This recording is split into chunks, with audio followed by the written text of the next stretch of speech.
Chers amis, bonsoir. Aujourd'hui, c'est un jour très particulier pour nous et j'espère pour vous aussi. Nous fêtons notre première année de transmission de dialogue divin. Et nous sommes ici avec une super équipe de luxe, plusieurs personnes que vous connaissez, Alexandra, Martha et Alexandro. Paris qui est derrière les caméras. Voilà, certains d'entre vous le connaissent. Et nous sommes ici pour continuer en fêtant cette année. Et j'espère que nous en fêterons encore beaucoup, parce que notre idée est d'arriver à lire les 36 livres, pas comme lecture, mais comme méditation, par thème que nous essayons de partager avec vous. Et essayant de voir, d'approfondir les thèmes les plus importants que Jésus nous donne à travers ses écrits de la divine volonté. Donc, on va commencer maintenant. Voilà, voilà, partage, merci. Félicitations à tous. Merci à vous tous pour participer à ce programme. Nous allons commencer donc le 3e programme sur les rondes. On n'a jamais nous sommes arrivés à 3 programmes sur un thème, mais vu la profondeur, l'ampleur de ce thème, il a fallu 3 programmes. J'espère que nous n'en ferons pas un 4e. Voilà. Nous avons maintenant un peu un panorama avec les 2 premiers thèmes de ce que sont les rondes. Je ne sais pas si quelqu'un veut faire un petit résumé. Bon, je sens que ce que le docteur nous a expliqué, c'est que faire une ronde, c'est quand ça devient vie. Louisa, d'ailleurs, faisait des rondes continuellement. C'est ce que je comprends. Donc, faire des rondes, c'est que la divine volonté devienne vie en nous. Comme nous l'avons dit au premier programme, commencer une ronde et la terminer, bon, c'est un acte et c'est pas complet. Donc, dans la deuxième partie, nous avons vu, et on n'a pas terminé de voir tout ce thème, mettre tout le créé en nous, comment Dieu est dans tout le créé et comment il nous le fait sentir, il nous le fait savoir et on n'a pas pu terminer justement, c'est ce qu'on va voir peut-être maintenant, enfin je sais pas, voilà, c'est pas mal, c'est bien, voilà.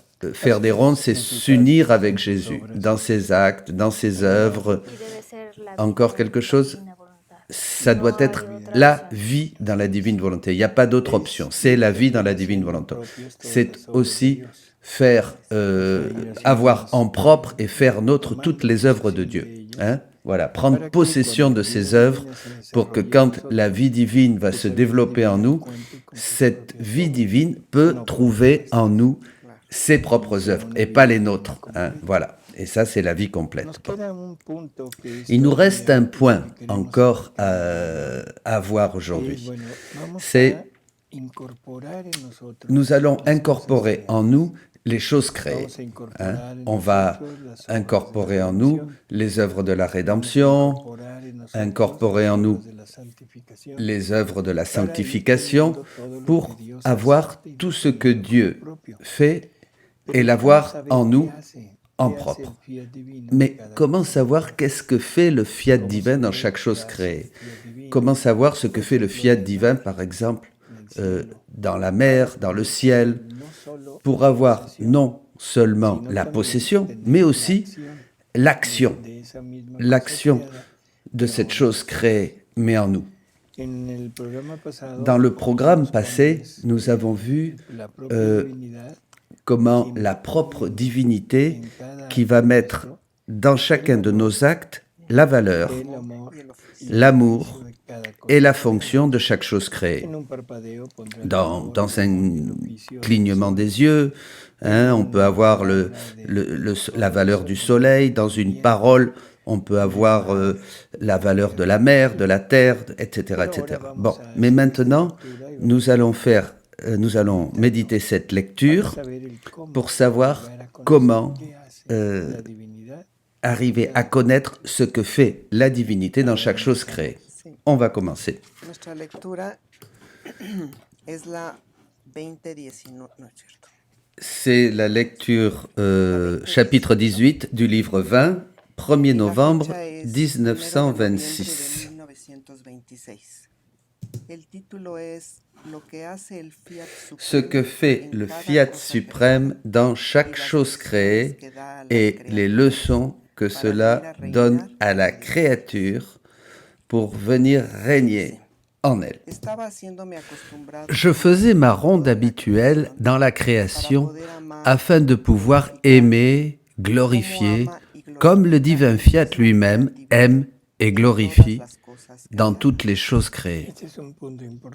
Ça, c'est un point très important, parce que si tout ce que nous allons avoir, c'est pour correspondre en amour, il faut savoir comment il aime en chaque chose créée. Donc, c'est ce que nous allons voir et apprendre dans cette lecture.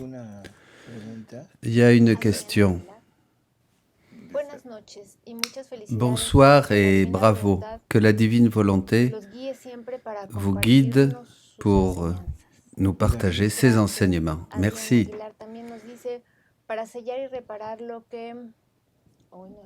Pour sceller et réparer ce qui n'a pas été fait. Oui, c'est réparer. Réparer, c'est nous unir à tout ce qui a été créé. Et on va réparer ce que les créatures n'ont pas fait. On va refaire tout ce que la créature a fait mal. On va faire avec la créature, ce qu'elle a bien fait. Et on va faire aussi ce qui n'a pas été fait, ce qui a été omis, ce que peut-être on ne savait même pas qu'on pouvait faire. Voilà, c'est nous, les âmes qui vivent dans la divine volonté, qui doivent faire tout ça et réparer tout ça. Oui. Jésus a fait tout cela et maintenant, nous devons le faire. Oui, c'est ça. On doit s'unir à ce qu'a fait Jésus et faire-le avec ce qui est à nous. C'est-à-dire, il ne s'agit pas seulement de répéter ce qu'a fait Jésus, mais c'est de mettre ce qui est aussi à nous pour pouvoir correspondre en amour. On rajoute ce qui est à nous. Donc, il y a vraiment une relation d'amour entre deux personnes distinctes. Voilà. Pas entre deux Jésus, Jésus dehors et Jésus à l'intérieur. Non, Jésus dans son humanité et nous, avec Jésus en nous, avec la divine volonté en nous, on partage tout ce qu'il est, Jésus, tout ce qu'il contient, mais maintenant, à partir de mon individualité, je mets ce qui est à moi et je lui dis, je t'aime, mais je t'aime avec ce que je suis moi, plus tout ce qu'il est. Je vais laisser ma volonté humaine, je vais laisser mon amour humain, tout ce qui est humain, je vais prendre tout le divin et je vais lui dire je t'aime avec tout ce qui est à lui, mais aussi mon intention, mon individualité. Donc ça va être un acte de Dominique, mais divin. Vous voyez ? C'est ça, faire ce qui n'a pas été fait ? Ce qui n'a pas été fait. Non, ça c'est refaire. Et faire ce qui n'a pas été fait, c'est quoi? C'est pareil, c'est faire ce que la créature n'a pas fait. Par exemple, qu'est-ce que n'a pas fait la créature? Elle n'a pas aimé Dieu, par exemple, je ne sais pas, dans le virus de la grippe. Voilà. Non, ça paraît absurde, mais voilà. Bon. Dans le virus de la grippe. Dans les amibes, etc. On ne va pas dire « je t'aime » dans ce microbe. Eh oui, mais pardon, le virus de la grippe ou les amibes sont des êtres créés par Dieu. Et des êtres créés par Dieu doivent nous transmettre l'amour qu'il a pour nous. Et on ne comprend pas cet amour, évidemment, dans un microbe ou dans une amibe. On ne le comprend pas. on ne comprend pas cet amour divin dans cette maladie, c'est ça qui nous est provoqué parce que nous avons perdu la capacité de recevoir cet amour, parce que nous avons perdu la vie divine. Et ils ne trouvent plus le récepteur, mais ils ont été créés, ces choses, pour nous aimer. Qui c'est qui a correspondu à Dieu pour cette création? Personne. C'est pour cela qu'il est important que ces vérités se sachent maintenant, parce que la science a découvert plus de choses dans les galaxies, les choses microscopiques, les bactéries, les virus, pour pouvoir donner merci, pour pouvoir remercier Dieu et lui correspondre dans toutes ces choses que nous ne connaissions pas avant. Je crois qu'il y a encore beaucoup plus à découvrir. Non, je crois que le temps de Dieu, le pourquoi, j'en sais pas, le temps de Dieu, c'est le temps de Dieu, c'est lui. Je crois que maintenant, ce qui est important, c'est comprendre jusqu'où les choses que nous connaissons, que nous ayons la ferme conviction que l'univers est infini, et qu'il y a des choses que nous n'arriverons jamais à connaître d'une manière sensible et matérielle durant la vie, mais qui existent et qui sont ici pour nous aimer. Mais ce sont des choses de Dieu. Ce sont des choses qui sont créées pour nous transmettre cet amour de Dieu le jour où nous aurons une vie spirituelle, une vision spirituelle, c'est-à-dire après la mort. Tous les attributs de Dieu doivent être contemplés dans la création, nous dit saint Paul. Et ce n'est pas seulement ce que Dieu fait à l'extérieur ou nous montre visiblement, mais Dieu se manifeste et manifeste ce qu'il est lui pour que moi, je le prenne durant ma vie. Hein? Et comment je vais pouvoir le faire si je n'ai même pas la possibilité de connaître ce qui m'entoure? Vous voyez, je ne connais pas mon système solaire, la planète, et tout ce qu'il y a dans l'univers. Je ne connais pas tout ça. Mais toutes ces choses sont pour moi. Toutes ces choses sont pour moi. C'est ça qu'il faut comprendre. Nous sommes les rois de la création. Et comme rois de la création, nous devons avoir cette connaissance parfaite de toutes les choses et le posséder et dominer toutes ces choses. Sinon, nous ne sommes pas des rois. Hein? Donc, ça, c'est une dimension, c'est quelque chose pour que dans la foi et grâce à la divine volonté, je puisse correspondre à Dieu pour tout ce qui ne reçoit pas cette correspondance.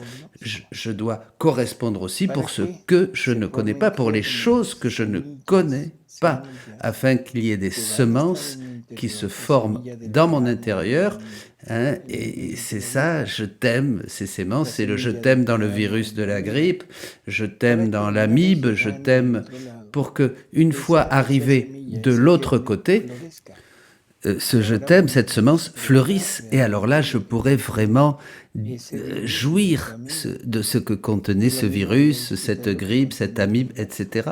Et puis peu à peu ainsi le monde entier. Mais cela, ça se passera quand nous serons morts, après, oui, bien sûr, dans la vie spirituelle. La vie spirituelle, c'est quelque chose de très désirable. Ce n'est pas le ciel statique, ce ciel qu'on nous a dépeint de la vision béatifique de Dieu, tel que on nous présentait ces choses-là, c'était les âmes un peu dans une attitude statique, dans une contemplation, dans une louange et dans une vénération de la divinité, etc. C'est pour ça qu'on avait peur de s'ennuyer. Oui, parce que, oui, voilà. On allait jouer de la lyre, du tambourin, mais celui qui ne sait pas jouer des instruments, évidemment, il va s'ennuyer au ciel, hein? Non, le ciel c'est un vécu, c'est une expérience. Le ciel c'est vivre Dieu, c'est jouir de Dieu, c'est cette manifestation de Dieu qui est déjà faite dans tout le créé pour que nous puissions vraiment prendre ce que contient les choses créées, l'attribut qui est contenu dans toutes les choses créées, Et comme l'univers est infini, les attributs que Dieu a mis dans chaque chose créée sont infinis. Donc on va passer l'éternité à jouir de ce qui est créé par Dieu, ces attributs de Dieu. Et rappelons-nous que Dieu est toujours nouveau. Donc il n'est jamais ennuyeux parce qu'il est toujours nouveau. Mais non, si un jour nous arrivions un jour à épuiser ce que Dieu est, il commencerait à sortir des choses nouvelles. Et ce n'est pas seulement pour que moi j'en jouisse tout seul, mais aussi pour que Dieu puisse jouir de cela. Et comment il va connaître cela, Dieu ? Quand c'est moi qui vais lui donner, quand je vais le prendre et que je vais lui donner. Seigneur, voilà, je ne sais pas, regarde, tu m'as donné un soleil pour me donner ça. Toute la joie, tout ce bonheur qu'a le soleil, je le prends et avec ton amour, avec l'amour de ta divinité, comme je mets le mien à l'intérieur de ça, je te donne le tout. Et Dieu va connaître ce qu'il est dans le soleil, plus ce qui est à moi. Et ça, c'est pour Dieu quelque chose d'extraordinaire. Et c'est aussi une joie infinie pour la créature. Donc, vous voyez, c'est là la relation d'amour, cet échange d'amour. Ceux qui ont des vies divines vont sortir des cieux nouveaux, c'est ça alors, et des terres nouvelles, etc., etc. Oui, bien sûr, c'est ça. Et nous verrons tous des choses nouvelles. Certains verront une chose et d'autres d'autres. Oui, c'est vrai. Et ça, à cause de deux raisons. D'abord, les attributs que Dieu a mis à partager de lui dans chaque créature, qui sont tous différents, bien sûr. Et l'autre, et c'est celle-là qui est importante, parce que c'est là où nous entrons en jeu, quelle quantité de vérité j'ai en moi et que j'ai vécu. Donc, voilà. C'est pour ça que c'est important de lire, bien sûr. On va continuer à lire. Continuons. Et je me disais, pendant que je faisais cela, mon doux Jésus m'a fait faire des rondes dans toute la création, comme pour atteindre sa volonté dans tous ses actes, et lui tenir compagnie pour lui donner un de mes « je vous aime ». Je vous remercie, je vous adore, et demandez que son royaume vienne bientôt. Attention, attendez. Oui. Dans chaque chose créée, il va vouloir avoir Dieu une rétribution de la créature avec quelque chose qui est de nous. Un je t'aime, je te remercie, que vienne ton règne. Parce que c'est la seule demande qui est valide dans la divine volonté. Que vienne ton règne. Dans le règne de la divine volonté, les demandes se sont terminées. Il n'y a plus de demandes. Parce que la pétition, la demande naît de la carence. Et dans la divine volonté, il n'y a plus de carence. Rien ne nous manque, c'est une plénitude. La seule chose que nous n'avons pas, c'est le règne. C'est le règne étendu qui s'étend dans toutes les créatures. Mais Jésus nous avait déjà dit ça dans l'Évangile, non ? Tout à fait. Et cette demande du règne, c'est la prière du Notre Père. Maintenant, dans le Notre Père, Jésus supplée à nos Notre Père. Et maintenant, il dit que seulement les âmes qui ont la divine volonté sont là, et la seule qui réellement peut demander le règne et être écoutée. Vous voyez, on peut tous le demander, mais pour être écouté, seulement les âmes qui vivent dans la divine volonté, bien sûr. On continue. Mais je ne sais pas tout ce que ce divin vouloir fait en chaque chose créée. Je voudrais le savoir, afin que mon acte puisse être un avec le ciel, avec le sien. Je pensais cela lorsque mon toujours aimable Jésus, toute bonté, sortit de mon intérieur et me dit, ça c'est pour correspondre, ça c'est important ce point-là, pour correspondre de la même manière, je dois savoir qu'est-ce que fait la divinité, le fiat, dans les choses créées. Qu'est-ce que fait la volonté de Dieu, le fiat divin, dans ces choses créées, pour que moi je puisse faire la même chose et le lui donner aussi en retour. Il est juste que la petite fille de ma volonté sache ce que fait celui qui est à son origine. Tu dois savoir que mon fiat éternel ne remplit pas seulement toute la création et qu'il est la vie de chaque chose créée, mais conserve aussi toutes nos qualités répandues dans la création tout entière. Ici, il y a 2 points importants qu'il faut comprendre bien. Il est la vie de tout le créé. Ça ne veut pas dire que la divine volonté est la vie de la grenouille. Hein, voilà. Et que si on voit une grenouille, on va dire voilà, c'est une qui voilà, c'est la vie parce qu'elle maintient la création en vie. Vous voyez? S'il n'y avait pas cette pulsion de la divine volonté qui maintient les choses dans cet acte créateur, tout disparaîtrait. Vous voyez? Bon. Et le deuxième sens, c'est que la divine volonté aussi reste dans les choses créées pour nous transmettre le bien que les choses créées contiennent, aussi bien matériel que spirituel. Vous voyez, nous, on prend toujours le bien matériel, nous, évidemment, mais le bien spirituel, nous ne le voyons pas. Donc, on ne reçoit pas ni le bien spirituel, ni la divine volonté. On ne prend que ce qui est matériel. La divine volonté reste comme vie dans tout ce qui est créé. Et ensuite, parce que la création devait servir de paradis terrestre à la famille humaine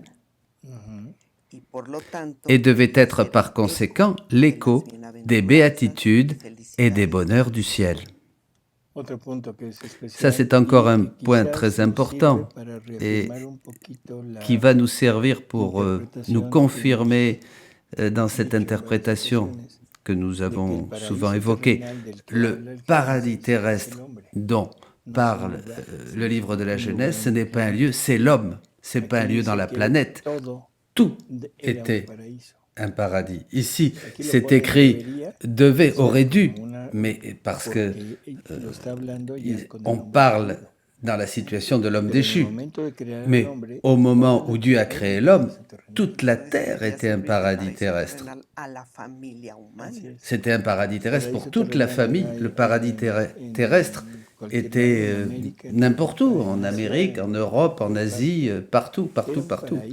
Tout était un paradis terrestre. Hein. Mais le paradis dont parle le livre de la Genèse, c'est l'homme, hein, bien sûr. Une question. On en parlait. Je ne comprends pas que dans la divine volonté, on ne demande pas parce que l'on possède et qu'il faut juste prendre. Alors comment on prend? Non, c'est pas que nous avons le Seigneur qui donne tout.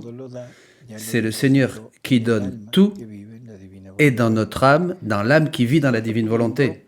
On se réfère surtout à la dimension spirituelle, hein, il faut être clair.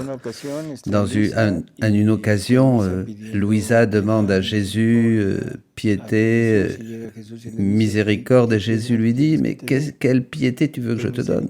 Quelle miséricorde tu veux que je te donne? Je t'ai tout donné. Hein, je t'ai tout donné. Maintenant, si tu veux quelque chose, prends-le. Tout est à l'intérieur de toi. » Dans une autre occasion aussi, Louisa et Jésus sont ensemble et viennent plusieurs âmes autour d'eux. Et ces âmes disent à Jésus, maintenant que tu as tout donné à cette âme, que tu as tout déposé en elle, c'est juste qu'elle nous donne maintenant à nous. Et Jésus dit à Louisa que tous les biens de la création sont en dépôt, sont déposés dans l'âme.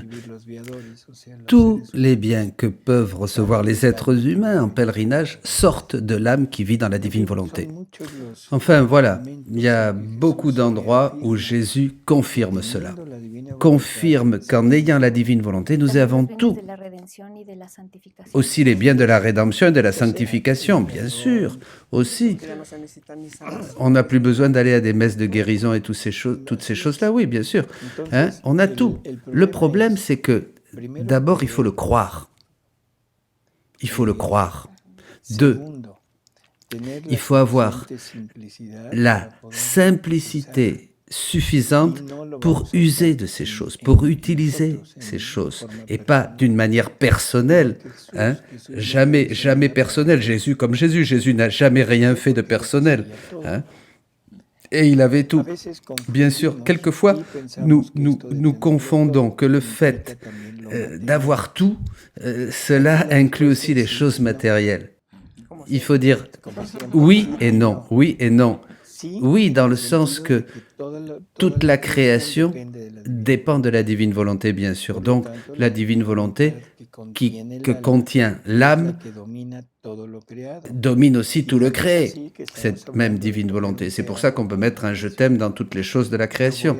Je vais mettre mon je t'aime dans le soleil, dans les étoiles, dans la lune, dans les planètes, etc., dans chaque goutte d'eau. Bon, enfin, parce que j'ai tant la vie divine que j'ai moi, en moi, je l'ai tant dans toute la création, vous comprenez?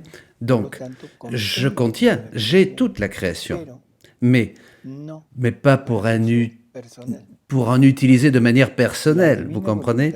La divine volonté va m'expliquer comment vivre, hein? Comment vivre. Hein? Et si la divine volonté veut, je vais vivre d'une manière ou d'une autre, mais bon, voilà, sans excès, sans luxe, peu importe.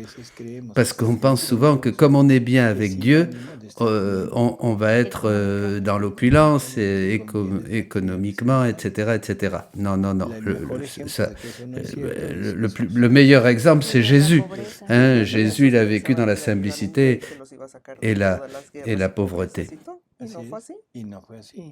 Donc, ce n'est pas synonyme d'opulence, hein, mais c'est vrai que je peux utiliser les choses créées pour aimer Dieu, pour bénir Dieu, pour lui correspondre avec de l'amour dans toutes les choses créées, parce que je le possède. Voilà. Maintenant, de Dieu va dépendre si je peux ou si je ne peux pas utiliser ces choses de manière plus tangible. Par exemple, les apôtres. Un bon exemple, les apôtres. Au début, après Pentecôte, dans les Actes,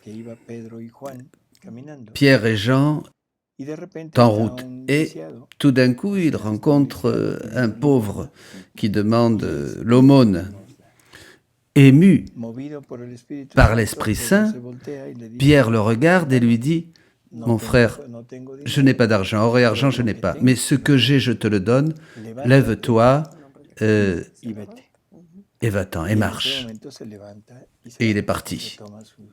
Et voilà. Ça, c'est utiliser les choses matérielles pour qu'elles influent sur la matière, mais ça sort toujours de la volonté de Dieu. Et Dieu le communique à l'âme. Tous ceux qui veulent commencer à faire ça pour leur propre volonté, d'abord, il faut dire, ils ne sont pas dans la divine volonté. Ils veulent mettre leur volonté propre.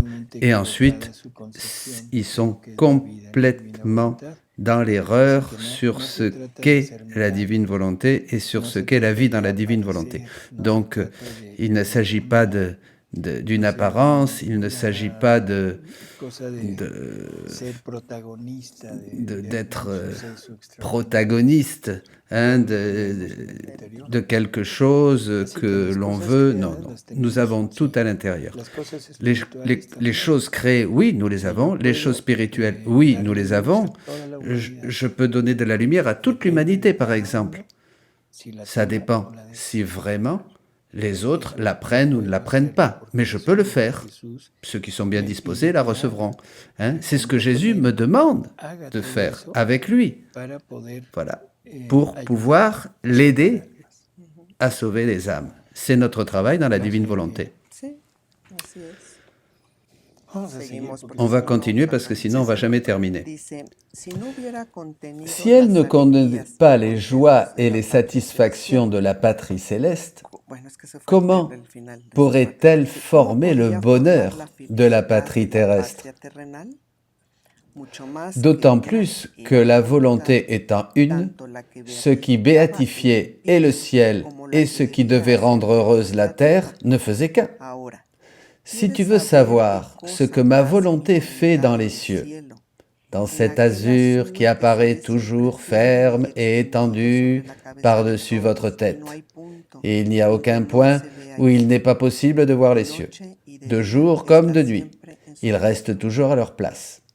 Ainsi, regarde, notre volonté garde étendue notre éternité, notre fermeté qui jamais ne change. Elle demeure toujours en parfait équilibre, sans jamais changer à cause des circonstances. Et en aimant et glorifiant notre éternité, notre être immuable, elle rend la terre heureuse et dit à l'homme, « Regarde et prends comme modèle les cieux qui sont toujours étendus au-dessus de toi. Sois toujours ferme dans le bien, tout comme je suis toujours étendu ici pour te protéger, afin que toi aussi, comme un deuxième ciel peuplé d'étoiles, qui à tes yeux semble si bien relié aux cieux que l'on peut dire que les étoiles sont filles des cieux, pour que tu sois également ferme dans le bien et que les cieux de ton âme soient constellés d'étoiles comme autant de filles nées de toi. Aussi, en faisant une ronde dans la création, lorsque tu arrives aux cieux, toi aussi, uni avec notre volonté, aime et glorifie notre éternité. Notre être inébranlable qui jamais ne change et prie afin qu'il puisse rendre les créatures fermes dans le bien. Vous voyez ? Fermeté et stabilité, ça c'est clé, c'est très très important. C'est ce que le ciel nous transmet et nous invite à faire de Dieu. Pareil, nous, pareil, comme Dieu dans le ciel, nous aussi, nous devons prendre cette stabilité et cette fermeté pour ne jamais changer.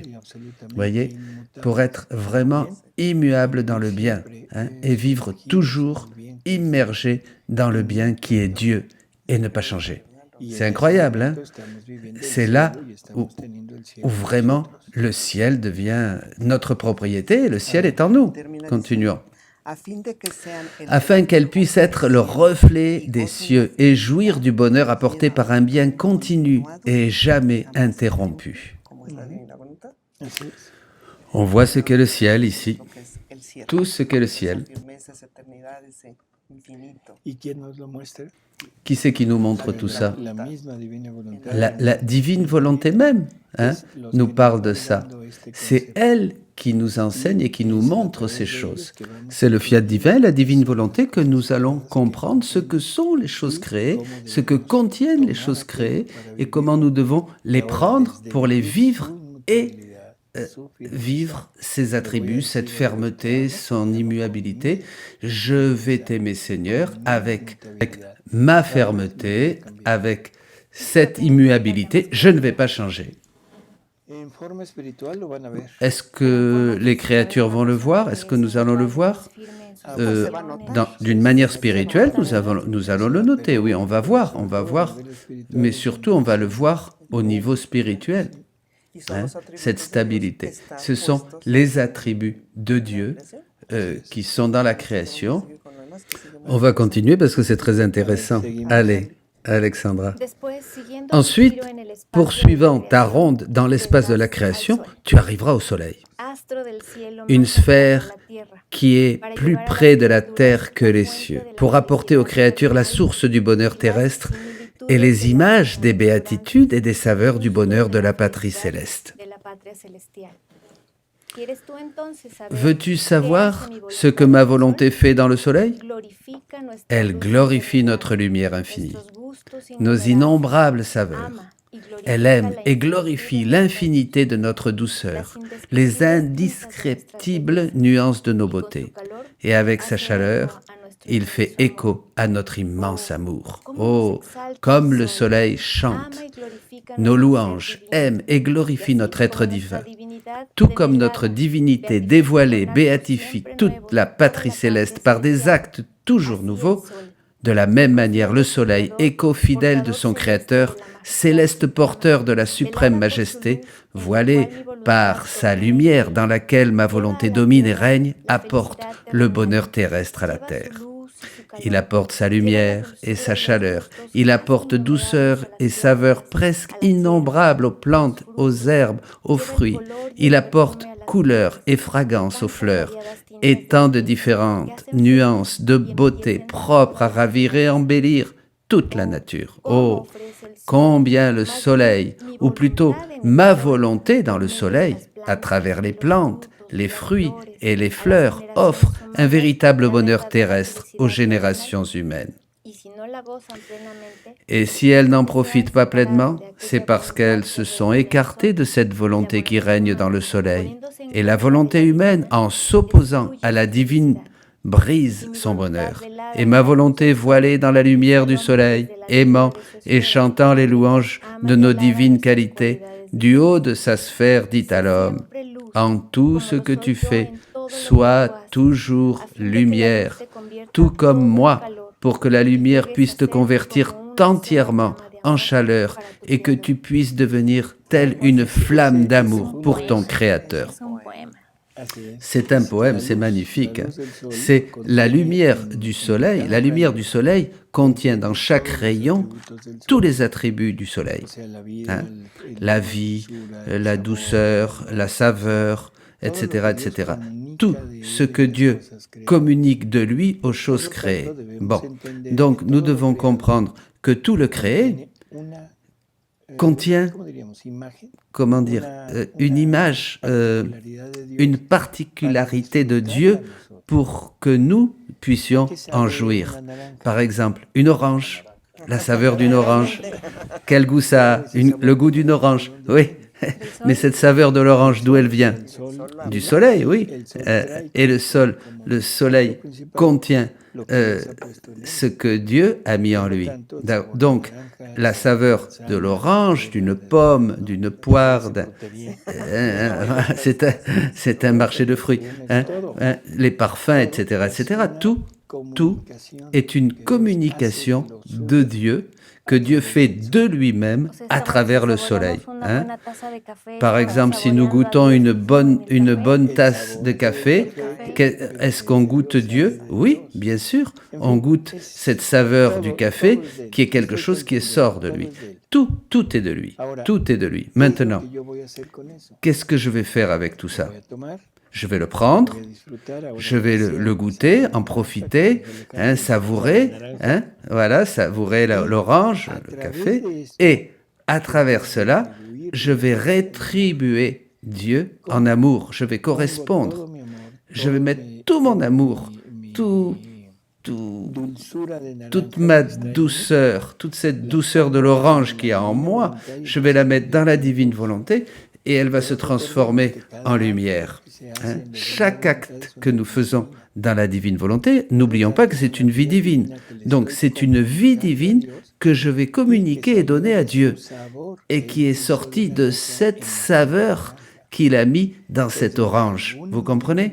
Donc, d'une certaine manière, je contribue, j'ajoute à ce qu'il a sorti de lui, ce que Dieu a sorti de lui, je rajoute ce que moi je mets parce que j'ai profité de cette chose.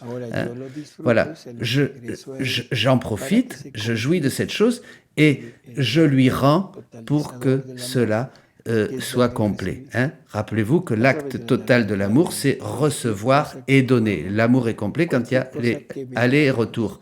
Donc, dans toutes ces choses que nous voyons, que nous goûtons, toutes ces choses que nous sentons, que nous, le froid, le chaud, le vent, la fraîcheur d'une aurore, le bruit de l'eau, etc., etc., tout ce que vous voulez, en tout, tout est de Dieu.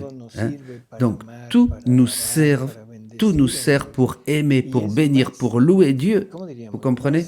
Et plus encore, c'est une vie, c'est un vécu, c'est une expérience de vie. Voilà, cette expérience de Dieu dans la nature, voilà, on peut la voir partout. Même, c'est comme dans une église. C'est un poème. C'est une merveille, ce passage. Oui, continuons.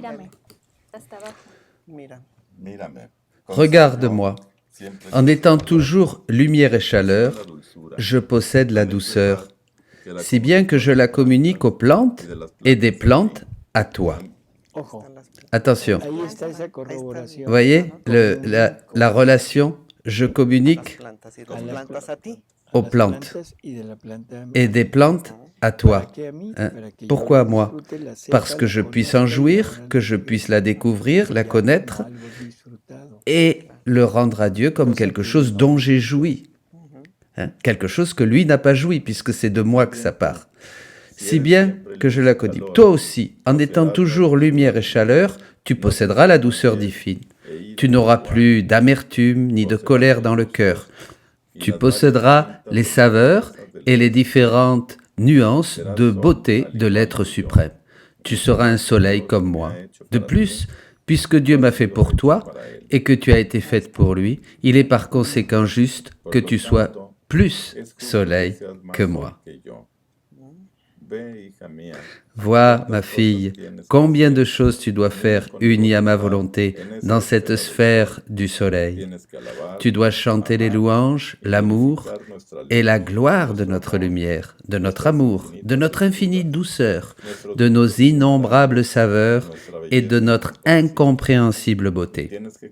Et tu dois demander pour les créatures toutes les divines qualités que contient le soleil, afin qu'en trouvant ces qualités parmi elles, ma volonté puisse venir régner sans voile, avec son triomphe complet, parmi les générations humaines. Et maintenant, ma fille, descendons dans la partie basse de la terre. Allons dans la mer où s'accumulent les masses immenses d'eau cristalline, symbole de la pureté divine. Ces eaux sont toujours en mouvement, elles ne s'arrêtent jamais. Elles sont sans voix et elles murmurent. Elles sont sans vie, mais puissantes, au point de former des vagues si hautes qu'elles submergent et détruisent les navires, les gens et les choses, envahissent leurs rives après avoir renversé les choses qu'elles recouvrent. Et, paisiblement, comme si elles n'avaient rien fait, continuent leur murmure habituel. Oh, comme ma volonté dans la mer chante les louanges, aime et glorifie notre puissance, notre force, notre mouvement éternel qui jamais ne s'arrête. Et si notre justice forme ces justes vagues mugissantes pour renverser cités et gens, comme une mer paisible après la tempête, notre paix n'est jamais troublée. Et ma volonté, voilée par les eaux de la mer, dit à l'homme: sois pur comme ces eaux cristallines. Mais si tu veux être pur, va toujours vers le ciel. Sinon, tu vas te putréfier. Tout comme ces eaux très pures se putréfieraient si elles n'étaient pas toujours en mouvement. Que le murmure de la prière, de ta prière, soit continuel si tu veux être fort et puissant comme moi. Si tu veux renverser les ennemis les plus forts et ta volonté rebelle qui m'empêche de me dévoiler et de sortir de cette mer pour venir régner et étendre en toi la mer paisible de ma grâce. Est-il possible que tu veuilles rester en dessous de cette mer qui me glorifie tant? Toi aussi, créature, sois pur comme ces eaux cristallines, puissant, mais cette pureté et ce mouvement continu, un mouvement continu où? Vers lui, vers Dieu, un mouvement continu vers cette union avec la divinité, et qui tend vers le ciel. La mer ne se corrompt pas parce qu'elle est toujours en mouvement, voyez? Qu'est-ce qui se passe si nous arrêtons, si nous nous détenons? C'est une eau qui va commencer à pourrir. hein, et qui va commencer à avoir des mauvaises odeurs et plein de choses. Hein. Et elle servira même à la corruption. Elle formera des infections à tous ceux qui s'approchent hein, de cette eau. Comment les autres pourraient nous boire hein? En écoutant nos paroles, en écoutant ce que nous disons, en souffrant nos actions. Parce que mes actions vont être toutes corrompues, ma voix, mes paroles, et je vais agir et interagir avec les autres, mais je vais leur communiquer la corruption. Je vais leur communiquer ce que je suis. Donc, voyez, ça, c'est le problème de s'arrêter quand il n'y a pas ce mouvement continuel vers Dieu. Il faut un mouvement continuel. Si j'arrête, si je me détiens, je me stationne sur terre et là, ça y est, j'arrive à ce point de corruption hein, et d'éloignement total de Dieu. Il faut voir aussi que la mer reçoit toute la cochonnerie du monde, hein, mais avec ce mouvement, elle n'est pas tellement corrompue, sale. Hein. Il y a même des gens qui boivent l'eau de la mer hein, et ils ne sont pas contaminés hein, parce qu'il y a du mouvement. Oui, parce que le mouvement, comme la poubelle va dans la mer, mais la mer aussi la rejette. Nous aussi, on doit recevoir cette cochonnerie du monde et la mettre avec notre mouvement, la mettre dehors. Et puis surtout le soleil. Le soleil nous purifie. Hein. Comme tu dis, toute cette cochonnerie du monde vient en nous. On l'élimine. C'est quelque chose de très important. Dans beaucoup d'occasions, on prétend parler de Dieu. On veut que les créatures s'approchent de Dieu, mais en faisant voir les défauts humains, en essayant de montrer et de faire sortir à la lumière ce qu'il ne faut pas faire. Mais ça, c'est une erreur, parce qu'on va directement contre la volonté humaine, sans rien proposer. Je crois, et j'ai la conviction, que pour que quelqu'un change, ce qu'il faut, c'est stimuler son désir pour obtenir le contraire de ce qu'il a. Ne pas attaquer ce qu'il a, ne fait pas ceci, ne fait ça, cela c'est contre la morale, contre les commandements, il ne faut pas faire ça. Non, non, non, ça c'est contre, ça ne produit rien de bon. La personne se ferme. Non, là, j'y arrive pas. C'est pas pour moi. Elle pense que c'est vieillot, que c'est passé, tout ça. Le modernisme doit évoluer. Voilà, c'est ça. Je sais pas. Remplir aussi notre Église, vous voyez. Mais le bon modernisme. Alors, quand je veux parler de Dieu et que je me mets dans cette situation, j'aide à faire penser que l'Église est archaïque et vieille et dépassée et qu'elle réprime et que pourquoi si je veux faire cela, pourquoi je ne peux pas le faire. Non, c'est pas comme ça. Il faut convaincre les gens que nous sommes mal au point de vue moral. Il faut d'abord les convaincre qu'il y a un Dieu qui a cette beauté immense et infinie qui nous parle et peu à peu, la créature va réagir. Il ne faut pas lui dire de suite ce qu'elle doit faire ou ce qu'elle ne doit pas faire. Il faut d'abord qu'elle connaisse Dieu. Et dans ces lectures, on voit très bien comme Jésus nous dit jamais « ne fais pas ceci, ne fais pas cela ». Je crois que c'est intéressant de sortir un peu du thème et de voir ce point important, connaître Dieu, connaître la divinité, connaître ce que Dieu fait dans les choses créées, connaître ce qu'il attend de nous. Et c'est ça qui va nous faire changer, vous voyez? Le positif, oui, c'est ça. Continuons un peu.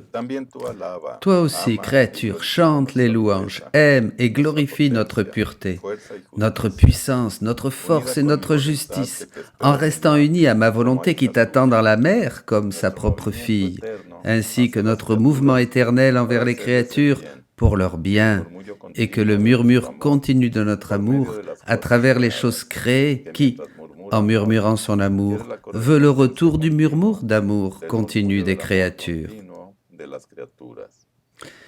Et prie ma volonté, de leur donner les qualités divines qu'elle exerce dans la mer, pour qu'elle puisse venir régner parmi celles qui la rejettent maintenant dans toute la création.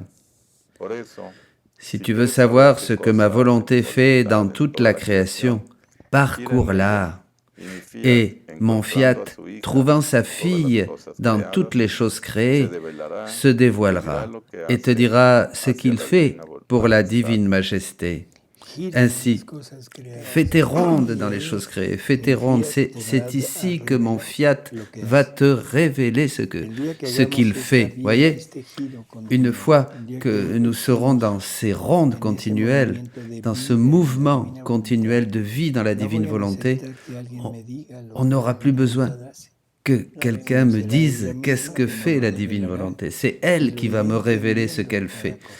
Et je le comprendrai à travers chaque chose créée. C'est le fameux accouchement des douleurs. Hein? Oui, c'est ça. C'est cette vie divine qui attend cette rétribution. Hein? La création entière attend. Quelle beauté.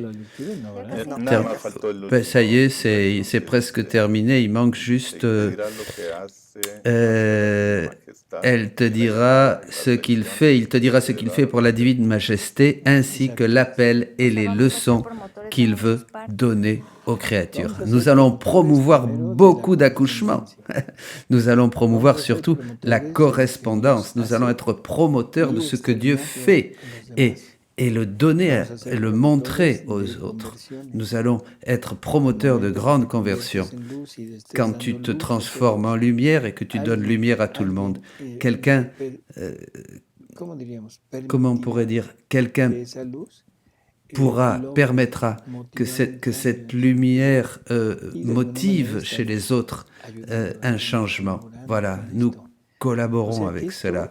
C'est très très important parce que cela nous amène au point d'agir avec Dieu, avec la même chose que ce que lui contient, avec les mêmes choses qu'il fait, mais à partir de nous, nous augmenterons les mérites et tout ce que Jésus a fait. Hein? Nous allons être la couronne de l'œuvre de la création. Hein? L'œuvre de la création est immense et très belle, infiniment belle. Il lui manque rien, seulement la couronne. Et la couronne, c'est nous qui la mettons. C'est nous qui allons mettre cette couronne sur la création, sur la rédemption. Toute la gloire de la rédemption, Dieu ne peut pas la donner. C'est l'homme qui va la mettre en l'acceptant et en ayant propre toutes les œuvres de Dieu. Hein? Vous ferez mes œuvres, ce qu'a dit Jésus, et vous ferez des œuvres encore plus grandes que les miennes. Hein? C'est Jésus qui a dit ça. Une question. La crainte de Dieu, qui est un don du Saint-Esprit, nous devons le comprendre comme la crainte d'offender Dieu. Oui, la crainte de l'offenser. Mais la parole, le mot crainte donne un peu l'idée de peur, donc c'est équivoque, ça peut être mal interprété, le châtiment, mais la peur d'offenser le Seigneur, de sentir vraiment une motion intérieure, hein, cette crainte de l'offenser dans la plus petite chose, cette majesté qui nous communique toute cette beauté, tout ce qu'on est en train d'écouter, de découvrir. Dans la divine volonté, il n'y a pas d'espace, de temps, de différence, de lieu. Nous nous unissons tous dans cette éternité divine et pour faire tout ce que Dieu fait. Étendre le règne, oui, étendre le règne. Je voudrais partager quelque chose, 2 petites choses pour terminer avant le commercial. La première, en écoutant ces témoignages, je vais vous dire quelque chose.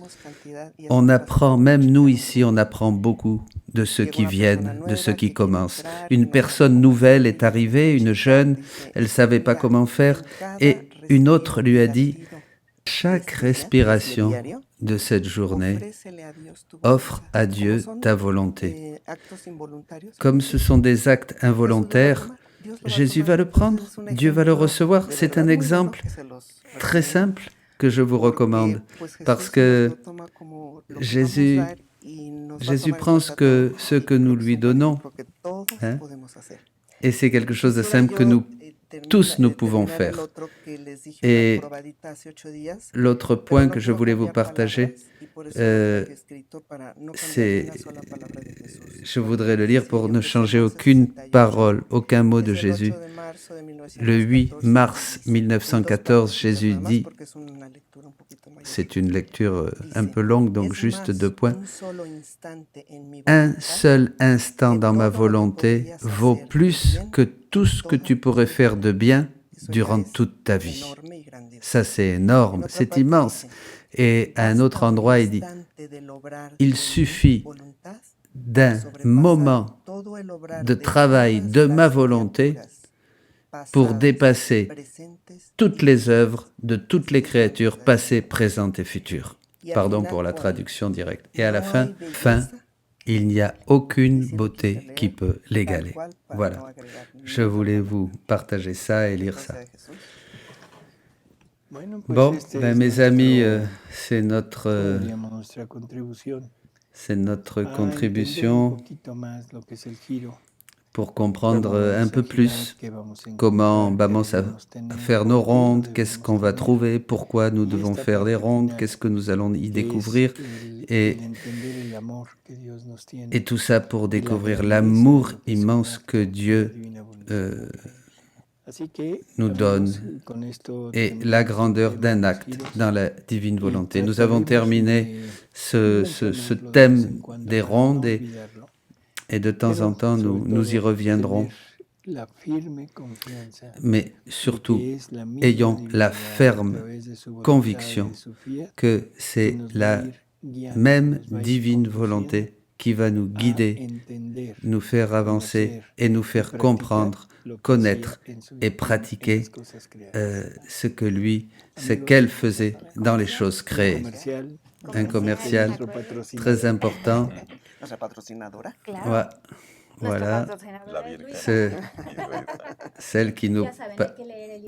Voilà, lisez le livre du ciel, c'est fondamental pour connaître ces choses, avoir ces connaissances, les mettre en pratique pour qu'elles deviennent vie en nous. Alexandro, Alexandra, Martita, à la prochaine fois, au revoir, merci.